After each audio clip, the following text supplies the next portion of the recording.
Ndugu zangu, kwa Waislamu na wasalimia assalamu alaikum wa rahmatullahi ta'ala wa barakatuh. Kwa Kristo tumsifu Yesu Kristo. Bwana Yesu asifiwe.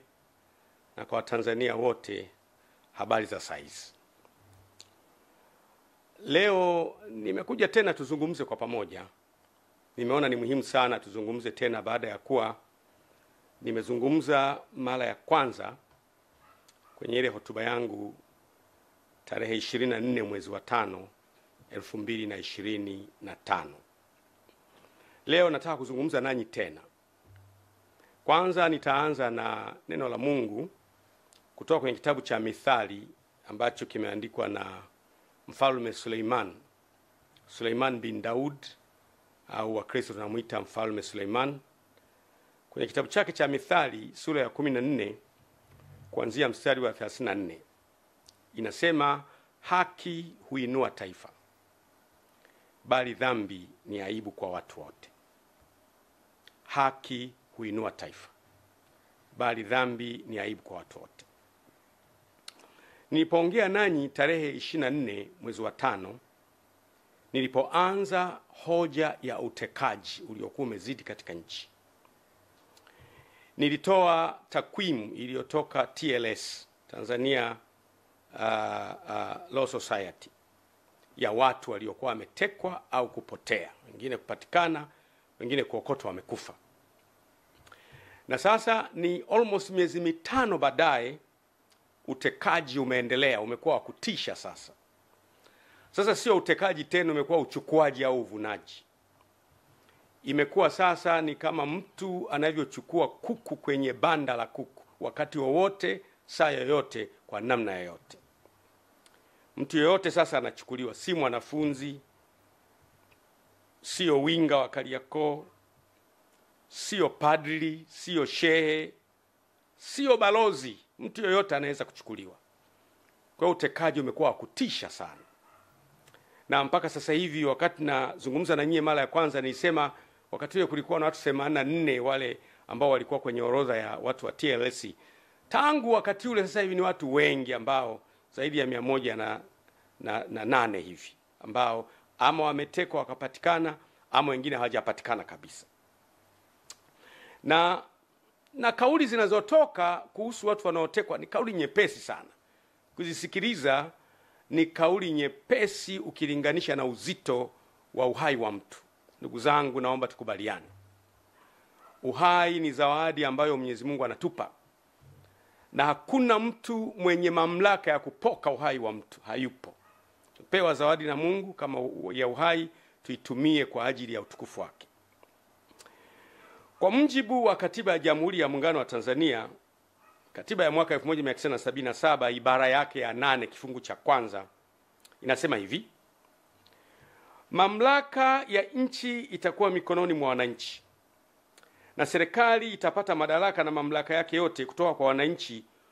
Hii ni kwa mujibu wa katiba hii, na itatumia madaraka hayo kwa niaba ya wananchi. Lakini ibara ya 8(1)(a) inasema, mamlaka na madaraka ya serikali ya Jamhuri ya Muungano yatatokana na wananchi, na serikali itapata madaraka yake kutoka kwa wananchi kwa mujibu wa katiba. Tunaona kumbe serikali inapata madaraka kutoka kwa wananchi. Maana yake kisima cha madaraka, the oasis of authority and power in the country, kinatoka kwa wananchi. Sasa kama wananchi hawa wanatekwa, ambao ndio chanzo cha mamlaka, maana yake ni hatari sana. Ndugu zangu, utekaji haukubaliki. Baada ya miezi 5 kuwa nimezungumza kuhusu sikubaliani na utekaji, narudia tena mara nyingine kwa nguvu kubwa kabisa, sikubaliani na utekaji. Kesho kutwa, wiki ijayo, sikubaliani na utekaji na kutoweka kwa watu bila utaratibu. Ndugu zangu, wananchi ndio wenye nchi. Narudia tena, wananchi ndio wenye nchi. Na ndio maana hata neno lenyewe wananchi ni wana wa nchi, ndio wenye nchi. Usipowasikiliza wananchi, utafika wakati utapoteza nafasi ya kuwasikiliza. If you don't listen to them now, time comes you won't be able to listen to them. Usipowasikiliza wananchi leo, wakati unafika hutapata nafasi ya kuwasikiliza. Lakini pia usipowasikiliza wananchi leo, unaweza kupoteza nafasi kabisa ya kuwasikiliza kipindi utakachowahitaji wakusikie. Ni muhimu sana kusikia kilio cha wananchi. Matokeo ya kutokusikiliza kelele za wananchi inaleta machafuko na migawanyiko siku zijazo. Matokeo ya kutokuwasikiliza wananchi na kelele zao inakuletea migawanyiko na matatizo makubwa siku zijazo. Ndugu zangu, naomba mnisikilize kidogo. Mnakumbuka vizuri mimi nilipozungumza kuhusiana na jambo hili, nilijaribu na kupendekeza solution. Niliwaambia kwamba leo mnaanza kuona sasa. Niliwaambia kwamba shida ya nchi yetu ni kwamba wakuu wa vyombo wote, kwa maana ya mkuu wa jeshi la wananchi CDF, mkuu wa jeshi la polisi IGP, mkuu wa jeshi la magereza, mkuu wa idara ya usalama wa taifa, mkuu wa jeshi la uokoaji na wengine wote ni wateule wa Mheshimiwa Rais. Na huyu Mheshimiwa Rais pia ni mwenyekiti wa Chama cha Mapinduzi. Na huyu Mheshimiwa Rais pia ni mgombea urais wa Chama cha Mapinduzi. Unaweza kuona mtiririko huo kwamba aliyewateua ni rais wa nchi, lakini huyo rais wa nchi pia ni mwenyekiti wa chama, lakini pia huyo rais wa nchi pia ni mgombea urais. Kwa hiyo kwa katiba ya Jamhuri ya Muungano wa Tanzania, of course, unapoteuliwa unatakiwa kutimiza kazi zako sawa na mujibu wa katiba. Lakini ni nani ambaye anaweza kupambana aliyemteua? Kwa kawaida, hata ningekuwa mimi, ungependa yule mtu aliyekuteua uishi naye vizuri, utumikie nchi, lakini kwa wakati huo huo na umsikilize. Kwa hiyo vyombo vyetu, nina hakika kabisa 100%, tangu place yangu ya kwanza nilivyosema kwamba vyombo vyetu viwe na ulinzi ili wawe na uwezo wa kusema hapana kwenye baadhi ya mambo ambayo hayaendi sawa sawa. Nikupe mfano mzuri. Huwezi kuniambia eti polisi hawafahamu kabisa kuhusu utekaji. Huwezi kuniambia hivyo. Huwezi kuniambia idara ya usalama wa taifa hatujui kabisa kuhusu utekaji.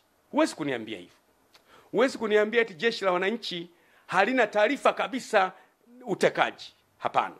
Wala jeshi la magereza, wala uhamiaji, wala jeshi la uokoaji. Lazima kuwe na taarifa. Kama mkikubali kwamba majeshi haya, vyombo vyetu havina taarifa, basi Tanzania si salama pa kuishi. Lakini mimi nafahamu competence. Kwa sehemu kidogo nafahamu competence ya viongozi wetu. Nafahamu. Unajua, kuna mambo mengine unaweza ukayasema tu, ni rahisi yakiwa kwa mtu mwingine. Akitekwa baba yako, au mama yako, au dada yako, au mdogo wako, utafeel pinch. Ni hatari sana.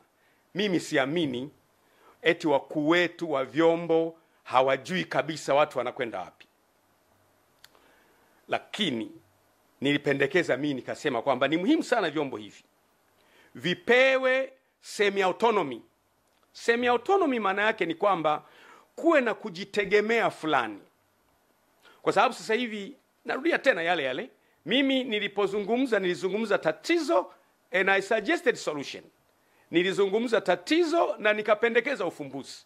Lakini mwanzoni mlikuwa mnaona kana kwamba huyu anaongea tu. Niliongea mapema sana miezi 5 iliyopita, tarehe 24 mwezi wa 5 2025. Nikapendekeza nikasema hivi: ili kukomesha huu utekaji ambao umeendelea kuwepo katika taifa letu, ni vizuri wakuu wa vyombo wote wawe na semi autonomy. Semi autonomy maana yake kwamba wawe na kujitegemea fulani.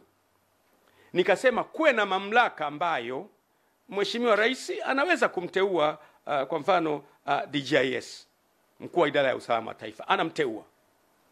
Mheshimiwa Rais kama ilivyo kawaida amteue mkuu wa jeshi la wananchi CDF, Mheshimiwa Rais anaweza kumteua mkuu wa jeshi la polisi kama ilivyo na mkuu wa jeshi la magereza na mkuu wa jeshi la uhamiaji na mkuu wa jeshi la uokoaji.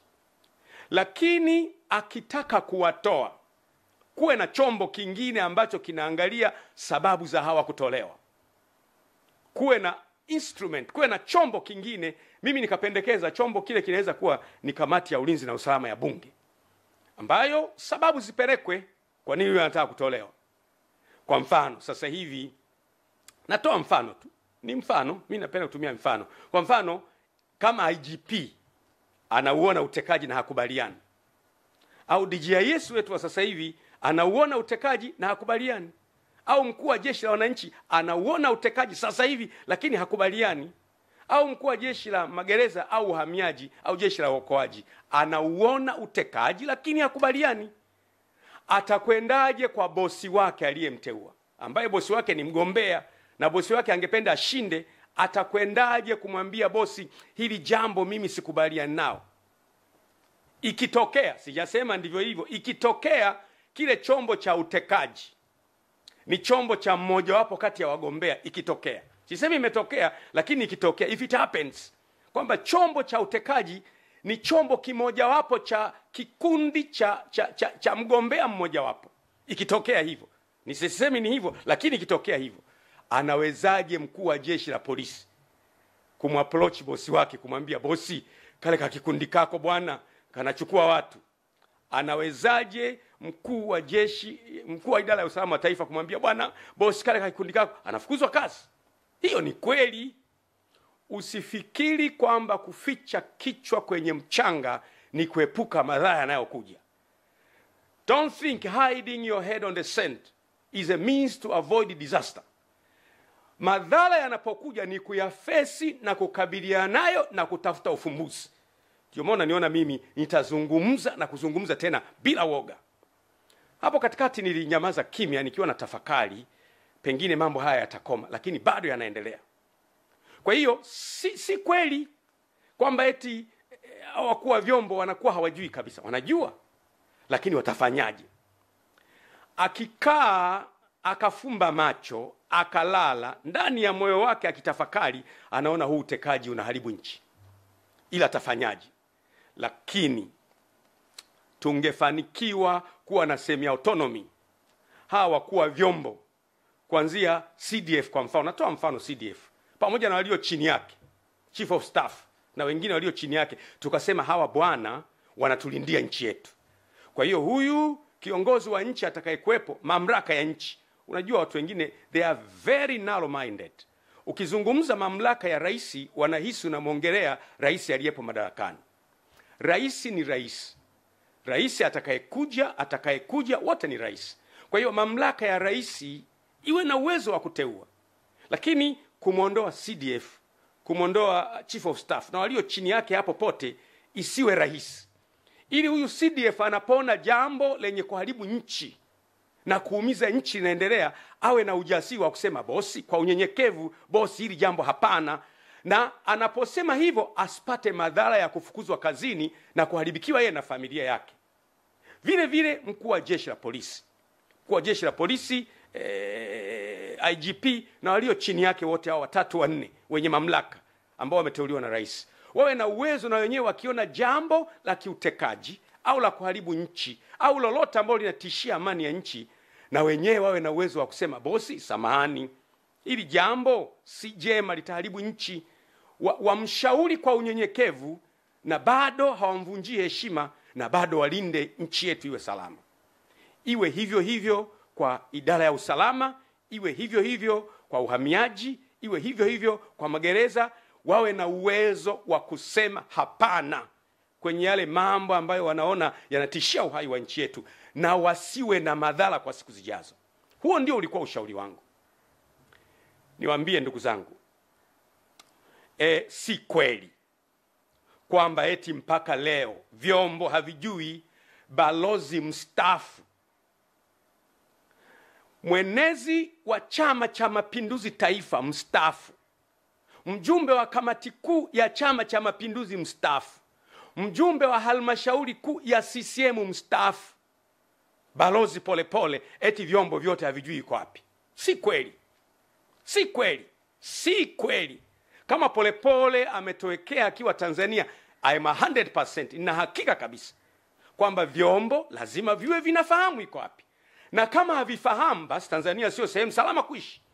Lakini mimi kwa kiwango kidogo najua competence ya vyombo vyetu na wakuu wa vyombo. Najua. Mimi najua. Narudia tena, mimi najua competence ya wakuu wetu wa vyombo. Najua kabisa. CDF amekuwa kwenye kazi muda mrefu. Ni mtu competent. Anaiweza kazi. IGP Wambura ni mtu competent kabisa. Namfahamu Wambura tangu akiwa Kinondoni pale. Namfahamu Wambura tangu akiwa kanda maalum. Wambura amefanya kazi kule Mtwara kipindi kile cha mambo magumu. Wambura ni mtu competent. Mimi am 100%. Huwezi kunidanganya kwamba eti Wambura hajui kabisa. Wambura atakuwa anajua. Lakini Wambura anamwendeaje bosi wake? Kusema kwamba bosi hili swala haliendi vizuri, atapoteza kazi. DGIS eti ndugu yangu Suleiman Mombo eti hajui kabisa. Anajua. Lakini akienda anaweza kupoteza kazi. Siamini CDF hajui au generali kiongozi wa magereza hajui. Wanajua. Lakini sasa watafanyaje? Wakitulia ndani ya mimi nahakikishia Tanzania tuna vyombo competent. Kwa swala la vyombo tu ni competent, lakini hatujapata a mechanism ya kuwalinda hao wakuu wa vyombo ili na wao watulindie nchi yetu. Kwa hiyo muda unakuja na siku moja itafika. Mimi nasema siku moja itakuja tu ambayo tutapata namna ya wakuu wa vyombo kuwalinda, watulindie nchi yetu na maono yetu.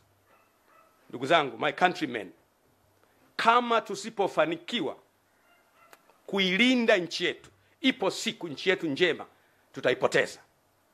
Kwa sababu motive ya mgombea yote ni kushinda uchaguzi. Hata ningekuwa mimi, motive ya mgombea yote ni kushinda uchaguzi. Na anaweza kutumia njia ambazo zina damage nchi ili ashinde uchaguzi. Lakini motive ya nyie wakuu wa vyombo na vyombo vyetu ni kulinda nchi. Akija mtu mnamlinda, anamaliza, anaondoka. Anaingia kwa mujibu wa katiba, mnamlinda, anaondoka. Ndio wajibu wenu. Lakini itakapofika wakati tukaona aibu kusema juu ya mambo yanayohatarisha taifa, kuna siku tutakuwa na wakati mgumu sana. Ndugu zangu, ninyi wakuu wa vyombo ni binadamu. Niruhusini niongee na nyie. Si nyie mnayoendesha haya mambo ya utekaji, si nyie. Wala sio vyombo vyenu. Si nyie wala sio vyombo vyenu vinavyoendesha mambo ya utekaji. Lakini siku zijazo hamtaepuka kabisa kutamkwa mkiungamanishwa na matukio haya yaliyotokea wakati wa utawala wenu. Kwa mfano, watu watasema mwaka ule kipindi kile ambacho DGIS alikuwa fulani, miaka ile ambacho CDF alikuwa fulani, miaka ile ambacho mkuu wa jeshi wa polisi alikuwa fulani, miaka ile ambayo mkuu wa jeshi la magereza alikuwa fulani, miaka ile ambayo mkuu wa uhamiaji alikuwa fulani na mkuu wa jeshi alikuwa fulani, ndiyo miaka ile ambayo watu walitekwa sana. Hamwezi kukana kwamba si ninyi, lakini miaka ijayo historia itawarekodi kwamba ninyi mlipokuwa wakuu wa vyombo mambo haya yalitokea. Mimi naongea na nyinyi moja kwa moja kama mtumishi wa Mungu. Na ukiniona naongea hivi kwenye nyakati ambazo ni za hatari kama hivi, nyakati ambazo balozi anatoweka, hakuna neno lolote kutoka serikalini kwamba mstaafu wao ametoweka. Hakuna. Watu wamekwenda mahakamani, ruling ya mahakamani na yenyewe inasema kwamba na wenyewe hawajui, mahakama hawajui. Kwa hiyo huwezi kumpata popote. Ukiniona mimi nazungumza kwa uchungu kabisa. Nchi ni yetu sote. You cannot avoid in the future that when they talk about these abductions, that your names might be connected, not in a sense that you are doers of those matters, lakini majina yenu yatatajwa, yataungamanishwa na hayo. Mimi nawashauri pamoja na loyalty yenu kwa mamlaka, ambao ni jambo la muhimu na lazima, Loyalty yenu kwa mamlaka jambo la mila lazima. Pamoja na loyalty yenu kwa mamlaka, liangalieni jambo hili kwa muhimu sana. Linawaunganisha nyie na utu wenu na familia zenu na watoto wenu. Si kwa sababu mmefanya, ni kwa sababu nyie ndio mlikuwa wenye mamlaka ya kulizuia hili jambo. Si kweli eti vyombo havijui Mdude na Soka wako wapi. Si kweli eti vyombo havijui Ali Kibao alichukuliwaje. Si kweli vyombo havijui Polepole kaondokaje. Si kweli. Vitakuwa vinajua, na hakika kabisa vitakuwa vinajua. Lakini vifanyeje? Nisema tangu mwanzo kwamba utekaji si sera ya Chama cha Mapinduzi. Mimi naongea leo bado ni mwanachama wa Chama cha Mapinduzi mwaminifu. Na nataka niwaambie baadhi ya watu ambao wanaongea maneno. Mimi sijawahi kuwa mwanachama wa chama chochote Tanzania. Kama ukipata kadi ya Josephat Mathias Gwajima kwa chama chochote, sijawahi kuwa mwanachama wa chama chochote zaidi ya Chama cha Mapinduzi. Ndiyo maana napozungumza Chama cha Mapinduzi ndio chama kinachotawala. Tunakihitaji sote. Ni vizuri kama Chama cha Mapinduzi tunaendelea kuwaza kwamba sisi chama chetu, matukio haya yanapoendelea kutokea, miaka 5 ijayo, miaka 10 ijayo, watu watakuwa na picha gani na chama chetu? Mimi nasema sera ya kuteka watu, kupotea kwa watu, kuumiza kwa watu, si sera na si mtazamo wa Chama cha Mapinduzi ambacho mimi ni mjumbe wa halmashauri kuu ya chama hicho. Sio. Na lazima jambo hili liache kabisa. Uwezo wa vyombo vyetu hauna mjadala kama nilivyosema. Lakini wakuu wa vyombo walindwe. Narudia tena, wakuu wa vyombo walindwe ili na wao wawe na uwezo wa kutulindia nchi yetu. Tusipowalinda wakuu wa vyombo tumeshindwa. Angalia historia ya nchi yetu. Tumefanya kazi vizuri sana kwenye operation nyingi za kimataifa. Nakumbuka kule Kongo, Sudan, Somalia, Lebanon, Afrika ya Kati mpaka Komoro. Vyombo vyetu vimefanya kazi. Haiwezekani mpaka mgogoro wa kule Kibiti ambao ulikuwa umetishia tulisolve. Leo vyombo haviwezi kusolve shida ya kutekwa watu. No. Haiwezekani. There must be a problem. Na problem mimi naendelea kuisingle out. Problem ni siasa. Msitufuate sisi wanasiasa sana. Politicians are out to win election. Politicians are there today and they are not there tomorrow. Wanasiasa wapo leo kwenye hizo nafasi na kesho hawapo. Ninyi mtakuwepo kwa sababu ya taaluma zenu. Simameni, stand up. Stand for our country. Nchi yetu ni watoto wenu. Nchi yetu ni wajukuu wenu. Nchi yetu ni mama mdogo, mama mkubwa, shangazi. Wanadamu wote ni ndugu. Narudia tena, wanadamu wote ni ndugu. We are all from the same family.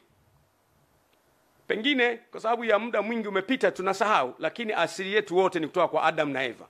Sisi wanadamu wote ni ndugu. Akitekwa mama itakuuma sana. Akitekwa dada itakuuma sana. Akitekwa mwanao itakuuma sana. Leo haikuumi kwa sababu unahisi hao si ndugu zako. Sisi sote ni ndugu. Na watekaji wamefika mahali ambapo wana ujasiri. Nikamsikiliza mkurugenzi wa Jamii Forum Mero anasikika anasema kwamba yeye alipigiwa simu. Akaambiwa na mtu, bwana, tutakuteka, tutakuua na Watanzania watakulilia kwa siku 3 afu baadaye watasahau. Yaani mtekaji ana ujasiri wa kukupigia simu na kukwambia, bwana, tutakuchukua, alafu Watanzania watalia siku 3 watakusahau. Anakupigia simu. Ndugu zangu, we must wake up. Huu utekaji tunauresist kwa nguvu zote. Mimi binafsi nauresist leo, kesho, wiki ijayo. No, it can't happen in our country. Jambo hili lazima likataliwe. Hatukuliona kule nyuma. Hii ni dharau iliyopindukia kwa mtekaji kukupigia simu na kukutisha. Leo watu wengi wamekimbia nchi. Mwanamapinduzi ya askofu wetu hayupo. Wamekimbia. Sikiza nikwambie. Kina Mwakipesile wamekimbia, wengi wamekimbia, wako nje. Wengine siwezi kuwataja kwa sababu ya hadhi zao. Maaskofu wa madhehebu makubwa kabisa wamekimbia nchi kwa sababu tu ya kusema sema. Sikiza niwaambie. At least mimi ni kiongozi wa taasisi. Unapokuwa kiongozi, watu wote hawawezi kukubaliana na wewe. Hata kwenye taasisi zetu za kimungu kabisa, ni kanisani au ni msikitini, si watu wote watakubaliana na wewe, na pamoja na kwamba ni waumini wako, wakukusema sema wapo. Wengine watakusema kwa sababu za uongo, zitakuuma. Kama kiongozi lazima uwe na courage ya kumeza hayo maneno. Ukiwaua wote utamtawala nani? Ukiwateka wote utamtawala nani? Itakuwaje baada ya hapo? Unaweza kuwateka ukashinda uchaguzi. Baada ya kushinda uchaguzi, kila uliyemteka ana mdogo wake, ana mjomba wake, ana shangazi yake, ana kaka yake, ana ndugu yake. Baadaye nchi itakuwa kwenye uchungu ambayo itakuwa ni ngumu sana kuiganga. Amkeni. Nasema tena, this is a last wake up call. Hii ni kengele ya mwisho ya kuamsha kwamba amkeni, tutapoteza nchi. Kataa utekaji, disappearance of persons. Kwa mimi siamini kabisa kama kwa vyombo havifahamu, lakini vyombo tangu mwanzo nimesema sio vyombo, lakini kuna kakitu fulani ambako huwezi kugusa. Kwa sababu kuna watu wengine wanapotekwa wanakuja wanaelezea. Kwa mfano kuna huyo bwana aliyetekwa, yule Satifa nafikiri, ambaye alipelekwa anasema mpaka Katavi, pigwa risasi, akaachwa kule mahali. Aliporudi anaelezea kabisa, nilichukuliwa Dar es Salaam nikapelekwa hapa, anaelezea. Kwa hiyo haiwezekani kwamba watekaji hawa hawafahamiki kabisa. No, wanafahamika. Lakini kwa nini hakuna desperate means za kuwapata? Why? Mtu anaweza kunijibu kwa unafiki. Akanijibu asema, wewe Gwajima bwana, hawa watekaji unasema wanafahamika, basi tuambie ni kina nani. Ndugu yangu, Mo alitekwa pale Korosham wakati ule. Mimi nilipiga kelele, rudisha Mo. Kama unabisha, nenda kwenye YouTube. Nilisema mrudisheni Mo. Na wakati ule rais alikuwa Magufuli, whether yeyote, utekaji haukubaliki anytime. Wakati kina Roma Mkatoliki wanatekwa, mimi nipiga kelele. Wakati utekaji ulikuwa umeshamili, nilipiga kelele. Tangu wakati wa Magufuli na wakati huu sikubali utekaji. Kwa mambo mema ambayo mtu anafanya anatakiwa asifiwe, kwa mambo maovu anayofanya anatakiwa akemee bila kujali yeye ni nani. Tanzania ni yetu sote. It does not belong to a single entity. It belongs to all of us. Tanzania ni yetu sote, si mali ya mtu mmoja, ni mali ya Watanzania wote. Siasa huja na kuondoka, na wanasiasa huja na kuondoka, lakini Tanzania inadumu vizazi hadi vizazi. Lazima tuilinde nchi yetu. Ndiyo maana mimi nasema kabisa, kuna kikundi kanakoshughulika na utekaji. Sio vyombo. Mimi na hakika si vyombo. Kuna kikundi kanakoshughulika na utekaji. Na ninapoongea sasa hivi kikundi haka kanakasirika kweli. Huyu Gwajima mbona hajatekwa yeye? Huyu Gwajima unasikia, huyu kaondoka, yule kaondoka. Watu wanakwisha nchi na tuko kimya. Msiba ukiwa kwa jirani yako, utakuwa na ujasiri wa kwenda kuandika kwenye daftari na changia. Siku utakapopatwa na msiba, huwezi fungua macho yako. Wake up. What is happening on your neighbor, it will soon happen in your house. Kinachotokea kwa jirani yako kitatokea kwako. Ni muhimu sana. Kwa hiyo mimi nasema kabisa, narudia tena, nielewe emphasis yangu. Mimi I speak a problem and I suggest a solution. Ili shida hii ishe, lazima vyombo viwe na kujitegemea fulani. Utafika wakati watu watakuwa very bitter, wanakuwa na uchungu. Kunakuwa na mkusanyiko wa watu mbalimbali ambao wana uchungu kwa sababu ya A, B, C, D. Mkusanyiko wa watu pamoja ni ngumu sana kuwatibu. Kumbuka, kila kinachoanza huwa kina mwisho wake. Anything that begins has an end. Kuna siku utekaji utakoma, na utakoma soon. Mimi na hakika kabisa. Mungu aliyeumba wanadamu hawezi kuruhusu mwanadamu unakuja unachukuliwa kwenye nyumba tu kama jogoo, unachukuliwa kwenye nyumba kama kondoo, unapigwa, alafu asubuhi watu wanao michirizi ya damu hiyo, Balozi Polepole kaondoka. Alafu unafuatilia wapi? Mahakama haijui, polisi hawajui, kila mtu hajui amekwenda wapi, nobody knows. Jamani, haiwezi kuwa nchi. Na mimi mambo haya siyakubali kabisa. Ni mwanachama wa CCM na nitaendelea kuwa mwanachama wa CCM, na naamini kuna wanachama wengi wa CCM wenzangu ambao hawakubali utekaji. Kama unakubali ni wewe, lakini mimi no, sikubaliani na utekaji. Kwa hiyo ni lazima wakuu wetu wa vyombo na wasaidizi wao walindwe, ili na wao wawe na uwezo wa kutulindia nchi yetu. Yeyote yule akiingia kwenye target, watamuona, watakuwa na ujasiri wa kusema wewe hapana bwana, acha. Na wakisema hapana, haitawaletea madhara. Simaanishi kwamba wakuu wetu wa vyombo ni waoga, no. Na mimi ni binadamu, mtu aliyeniteua nikiona anafanya jambo najua kwamba kuna consequences zake. Nitapata consequences. Na mtu, wewe umelay down maisha yako yote. Umetembea njia ya uongozi kuanzia kule chini. Umepanda mpaka kule juu.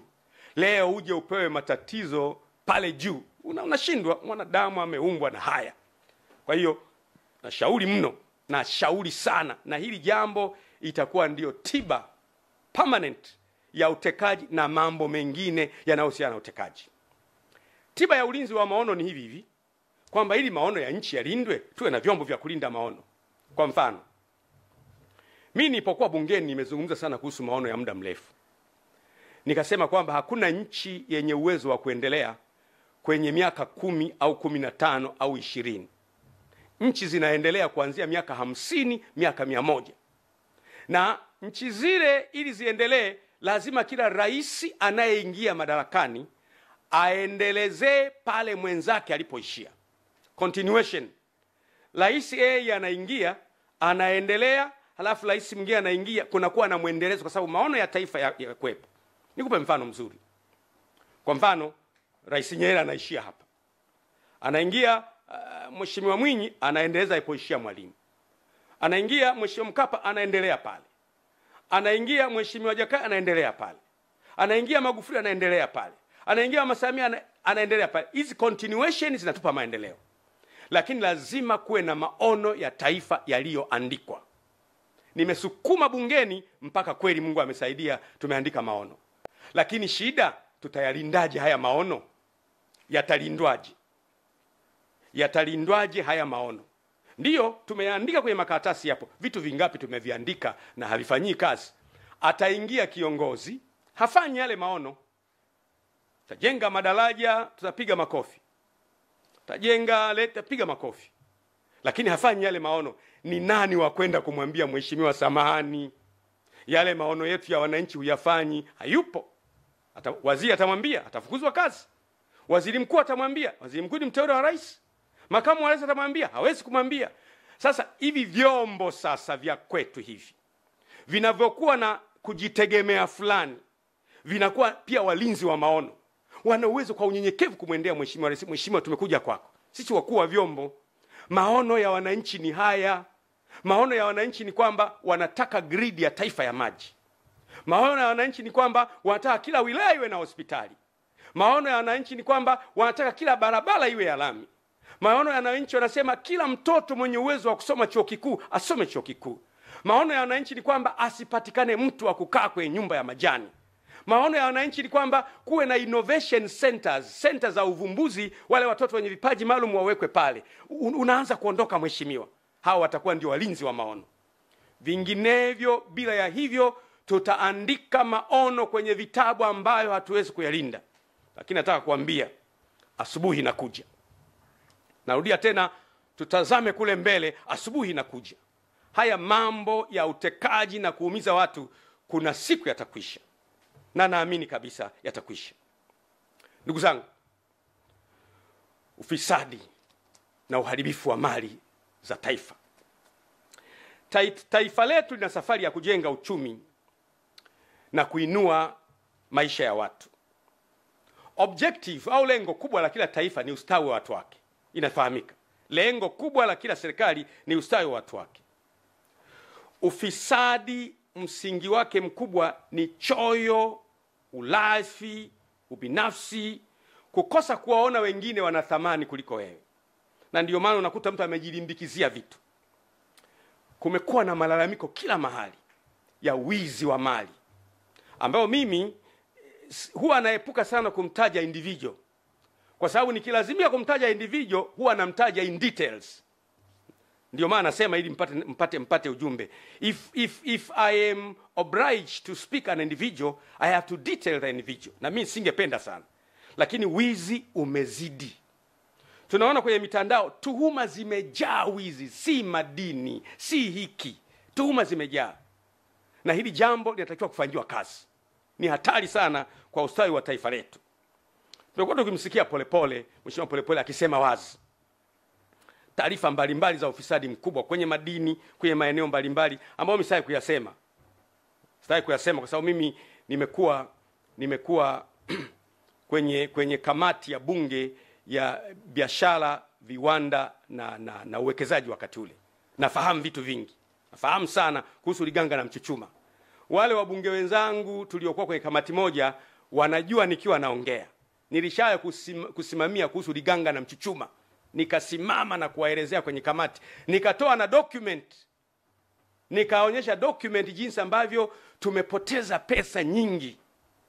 Yaliyonipata Mwenyezi Mungu peke yake anajua. Usiku ule watu walivamia nyumba yangu, wakavunja gari, wanatafuta document kule Dodoma. Kwa hiyo usifikiri kwamba kuna wakati mimi nakaa kimya kwa sababu ya staha. Kuna wakati hauzungumzi vitu ukaleta migawanyiko kwenye nchi. Nasema tena, sometimes we don't talk things because they won't heal the problem. Huongei vitu kwa sababu unahisi ukiongea badala ya kutibu utaleta tatizo, kwa hiyo unaamua kuacha kuongea. Lakini ufisadi, wizi, kujilimbikizia mali kumezidi.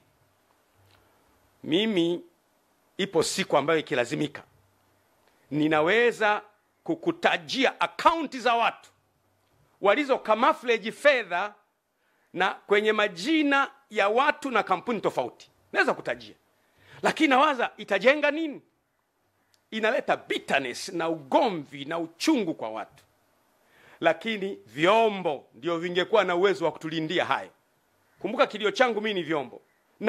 Nani amfunge paka kengere? Ni nani?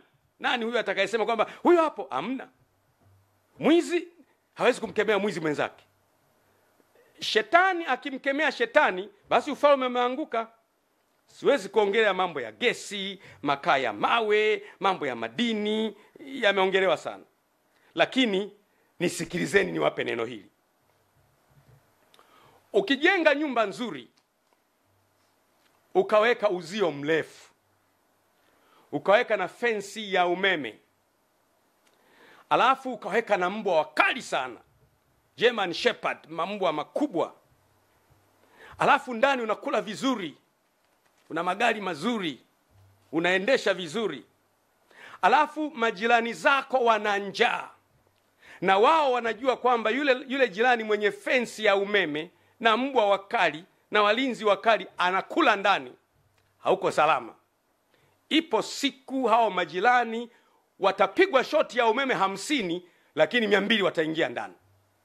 Hivyo ndivyo inaogopesha. Viongozi wanapojilindukia mali wao wenyewe wakawasahau wananchi. Ipo siku wananchi wataruka fence. Wataumwa na mbwa 50, wataumwa na mbwa 50, watapigwa shoti ya umeme 100, lakini 300 watakukamata. Hatutaki kujenga uchungu kwa wananchi wetu kwa mambo yanayoweza kuzuilika. Na mimi nimekuwa, huu ndio msimamo wangu na imani yangu.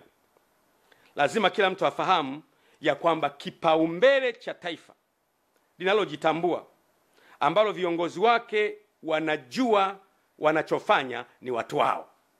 Narudia tena. Lazima kipaumbele cha kiongozi yeyote iwe ni watu wake. Nikupe mfano. Kwa mfano, unajenga barabara kwa ajili ya nini? Watu wapite, watu waendeshe magari. Unajenga hospitali kwa ajili ya nini? Watu watibiwe, watu wapate kazi. Unaleta maji kwa ajili ya nini? Watu wanywe. Unaweka umeme kwa ajili ya nini? Ili watu waone. Unaweka mwendo kasi kwa ajili ya nini? Watu watumie. Shule kwa ajili ya nini? Watu wasome. Kwa hiyo ni watu. Kwa hiyo msingi wa maisha ni watu. Narudia tena, maendeleo yoyote ambayo hayamuoni mtu kama priority si maendeleo. Because all that we do on the earth is for human. If you only remove human, all what you're doing is useless. Chochote unachofanya duniani ukiwa hai ni kwa ajili ya watu. Ukimwondoa mwanadamu tu havina maana. Magorofa yote haya, nyumba hizi zote zenye air condition, kama wanadamu wote hawapo, baada ya muda ni mapango ya mbweha. Kwa hiyo mwanadamu ndiye anatakiwa kupewa kipaumbele, kuheshimiwa, kusemeshwa vizuri, kusikilizwa. Lakini leo sisi tunawateka hawa wanadamu sasa. Unasema natakujengea jumba afu namteka huyo. Na kuletea maji afu namteka huyo. Na kujengea barabara afu anatekwa huyo. Lazima kiongozi yoyote anayejua anachofanya, focus yake iwe ni watu. Watu asubuhi, watu jioni, watu usiku, watu mchana. Watu ni wa muhimu kuliko vitu. Na viongozi wazuri wanatoa kipaumbele kwa watu. Ndugu zangu, ukiona giza limekuwa zito sana, ujue asubuhi inakaribia. Giza limekuwa zito sana. Watu wanaishi kwa hofu. Mimi kipindi hiki nimekuwa kimya, watu wananipigia, wanatafuta, mheshimiwa yupo, Gwajima yupo, atakuwa ameshaondoka jamani, atakuwa ameshaondoka naye. Nipo na nipo sana. Nipo sana kwa sababu Mungu amenipa neema ya kuendelea kuwepo. Hatari ninazozipita si za maana sana ukilinganisha na umuhimu wa taifa letu kwa siku zijazo. The dangers I meet are less important in comparison with the necessity of protecting our country in the future. Hatari ni nyingi. Unatembea mtu kwenye mashimo, kwenye mahandaki. Lakini nasema iwe kwenye mahandaki, iwe kwenye mashimo, iwe kwa kujificha, iwe kwa kuishi au kwa kutokuishi, lazima mimi nitaisimamia nchi yangu na kuitetea nchi yangu, na utekaji hapana. No. Na tutazame kule mbele. Asubuhi inakuja. Siku ambayo kutapambazuka, tutembee mitaani, hatuna hofu ya kutekwa wala kupotea. Siku ambayo mtu atakuwa wa thamani kuliko kilomita za barabara ya lami au ya zege. Siku ambayo uhuru wa kuongea na kukosoa utakuwa wazi, utazungumza bila kumwogopa mtu. Siku zinakuja. Sasa hata kuipata haki imekuwa shida. Unaona mtu anahangaikia haki. Kwa mfano, nikupe mfano mzuri. Vyombo vya kutoa haki kwa mkono wa sheria vinatakiwa kuwa famu. Mahakama zetu ziwe famu. Bahati nzuri sana, jina hakimu au jaji ni jina la Mungu mwenyewe. Biblia inasema kwamba msingi wa kiti cha enzi ni haki na hukumu. Maandiko yanasema hivyo. Msingi wa kiti cha enzi cha Mungu ni haki na hukumu. Kwa hiyo mtu akiitwa hakimu au mtu akiitwa jaji ni jina la Mungu, kwa sababu Yesu anaitwa hakimu wa haki. Kwa hiyo watu wanapotafuta haki kwenye mahakama hawazipati. Unaweza kufika wakati watu wakafa moyo, wakatumia njia isiyo sahihi kuipata haki yao. Nitoe mfano. Kwa mfano, unamwona mheshimiwa kwa mfano Ruhagampina, mgombea wa chama chake ACT. Tangu alipoanza kugombea akatolewa, amehangaika mahakamani mpaka muda wa kampeni umeisha. Yaani muda wa kampeni umeisha, bado anatafuta haki. Hebu jaribu kuimagine, anatafuta haki tu na yeye awepo kwenye ballot paper, apigiwe kula, mpaka muda wa kampeni siku 60 zimeisha. Juzi nimemwona yuko mahakamani anatafuta haki. Muda umeisha, anatafuta haki. Amekata rufaa, hajapata bado, anahangaika, hajapata haki bado, mpaka muda wa kampeni umeisha. Sasa hebu niulize, kama mtu anatafuta haki kwenye chombo cha kumsaidia apate haki, hawezi kuipata, atafuta haki wapi? Na waomba sana, ni muhimu sana kuwaza hayo. Wakati mwingine unaona huruma sana. Lakini muone Tundu Lissu. Tangu mimi nilipotoa mapendekezo kwamba ili nchi iwe stable, iwe vizuri, mwacheni Tundu Lissu ajiunge na chama chake, na wenyewe wagombee, tushindane. Tutawashinda tu. Sisi Chama cha Mapinduzi chama kikubwa, tutawashinda. Anahangaika leo na haki. Lakini Father Kitima ambaye alipigwa, mpaka leo aliyempiga hajapatikana. Na hao watu waliompiga wapo. Lakini Balozi Humphrey Polepole, mbunge mstaafu, mwenezi wa Chama cha Mapinduzi na mjumbe wa kamati kuu na mjumbe wa halmashauri kuu ya taifa, mstaafu, amepotea. Dar es Salaam amepotea. Yaani Dar es Salaam unapotea. Dar es Salaam polisi hajui umekwenda wapi, jeshi la wananchi hajui umekwenda wapi, familia haijui unakwenda wapi, lakini umepotea. Lakini msifikiri kwamba watu wanaopotea wanapotea kabisa. Hapana. Hapana. Yule mtu anayeshughulika kukuteka ametumwa, ni binadamu. Baadaye pembea anasema, bwana unajua iko hivi, iko vile, iko hivi. Watu wanajua. Mimi nawashauri mno, vyombo jitahidini kwa kadiri mnavyoweza kukisaka kikundi hiki ambacho kinateka watu katika nchi. Na mgundue kwamba pamoja na kwamba sio sisi, lakini siku zijazo tutakuja kuunganishwa kwamba tulipokuwa madarakani matukio haya yalitokea. Jambo zuri likitokea, heshima inawaendea nyie. Narudia tena, jambo zuri likitokea katika nchi, heshima inawaendea nyie na vizazi vyenu milele na milele. Jambo baya likitokea, aibu inawaendea nyie milele na milele. Kwa nini tunamsoma Mangungo? Tunamsoma Mangungo leo kwa sababu Mangungo wa Msovelo alikuwa anauza watu wake. Mpaka leo sidhani kama mtu atakubali kuitwa yeye ni wa ukoo wa Mangungo, kwa sababu ukoo ulishaharibika. Kwa hiyo mambo ambayo yanafanyika yana reflect kwenye kizazi chako miaka ijayo. Ni muhimu sana watu wanapotafuta haki wapate haki yao, ili watu wasife moyo. Makanisa ya Ufufuo na Uzima ambao mimi nayaongoza, ni kiongozi wao, yalifungwa kwa sababu mimi nilitoa hotuba ya kupinga utekaji. Unaona sasa ilipofika. Unaona ilipofika. Sasa unaweza kujiuliza, mimi nilipinga utekaji, makanisa yakafungwa. Ina maana aliyefunga makanisa na utekaji wana uhusiano? Mimi ni swali lile, sijasema wana uhusiano, ni swali. Kwa sababu mimi nilikemea utekaji. Nikasema utekaji haufai. Makanisa 2006 makanisa yamefungwa. Mikoa yote, wilaya zote, tarafa zote, kata zote yamefungwa. Kwa nini?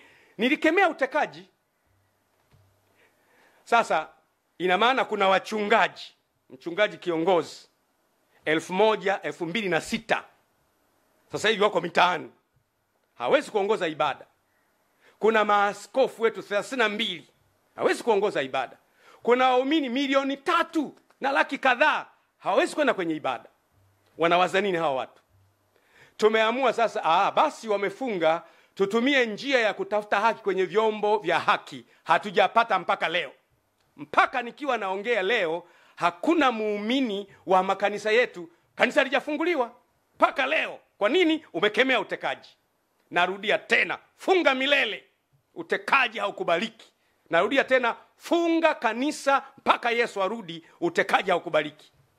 Hatutakubali mtu atekwe, awe Muislamu awe Mkristo. Kule Zanzibar wanaendelea vizuri. Zanzibar kule si wamefanyaje? Wenyewe wako kwenye uchaguzi, wanaendelea vizuri. Wapinzani wanaendelea na wengine wanaendelea. Huku kumekuwa na shida. Kwa hiyo mimi kabisa nasema waziwazi kwamba makanisa hayajafunguliwa mpaka leo. Tuko kwenye vyombo vya haki kwa muda wa miezi 5, haki haijapatikana bado. Waumini wako wanazagaa 3 wako mtaani, wananiuliza tufanyeje? Unategemea nini?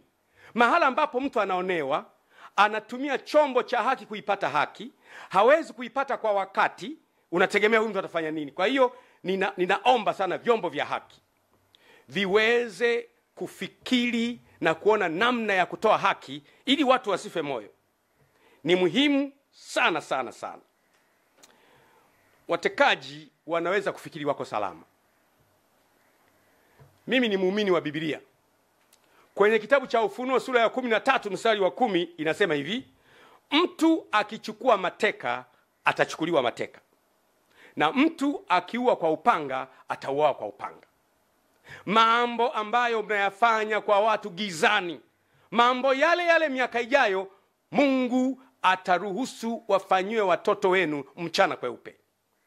Mwanzo sura ya 9 mstari wa 6 inasema, yeye atakayemwaga damu ya mwanadamu, damu yake huyo naye itamwagwa na mwanadamu, maana kwa sura yangu nilimuumba mwanadamu. Nchi inapoanza kumwaga damu za watu wasio na hatia, wewe Waislamu, wewe Wakristo, wewe hawana dini, nchi inaingia kwenye laana. Kwa hiyo ni muhimu sana kujaribu kuepuka jambo hili. Wale Wakristo wa Biblia mtafahamu vizuri. Bwana Yesu alipokamatwa, kama unavyojua Bwana Yesu alikuwa na wanafunzi 12. Alipokamatwa, mwanafunzi wake mmoja anaitwa Petro akachukua upanga akamfyeka mkamataji. Lengo lake lilikuwa zuri, wanamkamata bwana wangu ni wafyeke na wao. Bwana Yesu akamwambia Petro, ulichokifanya ni kizuri. Unanitetea mimi na kuniondoa kwenye tatizo kwa kutumia upanga, lakini mimi nakupenda. Ile Mathayo 26 mstari wa 52, Yesu akamwambia, rudisha upanga wako mahali pake, maana wowote waushikao upanga wataangamia kwa huo. Maana yake anayeua kwa panga naye atakatwa panga. Na habari kwa nyie watekaji, acheni. Na wale mliowateka waachieni, mwachieni polepole. Release polepole, mwachieni polepole. Kama hayupo mtuambie. Waachieni wengine ambao mmewateka, waachieni. Mtaifanya nchi iwe mahala pabaya. Niwape mfano wa mwisho afu namalizia. Ukiona kwa mfano jumla ya watu wote waliotekwa na ndugu zao na rafiki zao na majirani zao na sympathizers wao wanaona huruma. Jumla ya watu wote wanaomwonea huruma Tundu Lissu kama yeye, kwa sababu wapo wana CCM kama sisi tunamwonea huruma, kwa sababu mtu anapokuwa na brain ni asset kwa taifa. Kuna baadhi ya vitu ambavyo tunaacha vyama, tunatumia ubongo wa mtu kwa ajili ya kujenga taifa. Kwa hiyo kuna watu wanamhurumia Tundu Lissu, wengi wapo na wenyewe. Kuna watu wanamhurumia Ruhagampina, jamani Ruhagampina amezuiwa, wapo na wenyewe wengi tu. Kuna watu wanamhurumia Heche mwenyekiti ambaye anakwenda kwenye msiba wa kumzika Raila Odinga, amezuiwa pale. Leo yuko kwenye matatizo, hatujui yuko wapi. Unaona mambo yanavyokwenda. Kuna watu wanahurumia makanisa ya Ufufuo na Uzima amefungwa jamani. Mkusanyiko wa watu hawa wote, kuna mawinga wanalalamika. Kuna mkusanyiko hawa wote wanapotima kwa pamoja, nchi inakuwa haiko salama. Tunatakiwa tujifunze kuepuka kuignite moto mahala ambapo tunaweza kuzima moto. Niwatie moyo ndugu zangu wananchi. Mungu hachelewi. Mungu hachelewi kuitimiza ahadi yake. Utekaji umezidi, maisha ya watu yanaharibika, na Mungu atajibu. Maneno yangu haya ni ya thamani sana, hasa kwa muda ambao nayazungumza. Kwa muda huu hakuna mtu anaweza kuzungumza na yuko nchini. Mimi niko nchini. Niko hapa kwenye nchi. Wengine wote wamekimbia. Kwa nini? Na napozungumza wanaanza, jamani kwa juma atakuepo. Sikiliza niwaambie. Bwana asipoilinda nyumba, wao walindao wakesha bure. Na Bwana asipoujenga mji, wao wanaojenga wafanye kazi bure. Ulinzi una Mungu. Mungu akitaka uishi utaendelea kuwepo. Na Mungu akitaka kuondoka utaendelea kuwepo. Kuna siku tutaondoka. Mtekaji ataondoka, mimi nitaondoka, mwenye madaraka ataondoka, watoto wetu watabaki vizazi baada ya vizazi. Lazima tuilinde nchi yetu. Mimi nimedhamiria kusimama na wananchi. Mimi ni mwanachama wa Chama cha Mapinduzi aliyechagua kusimama pamoja na wananchi. Narudia tena, I want it to be very clear. Mimi ni mwanachama wa Chama cha Mapinduzi, ni mjumbe wa halmashauri kuu ya Chama cha Mapinduzi ambaye hakubali utekaji, hakubali uonevu, sikubali ufisadi. Nimedhamiria kusimama na kilio cha wananchi na nitasimama nao mpaka mwisho. Na wanachama wenzangu mnielewe kabisa kwamba nimedhamiria kusimama na wananchi mpaka mwisho, mpaka utekaji uishe. Na tazama kule mbele, asubuhi inakuja na Mungu wetu ni mwaminifu, atatimiza ahadi zake. Asanteni sana wananchi. Mungu awabariki. Mungu aibariki Tanzania. Asanteni sana.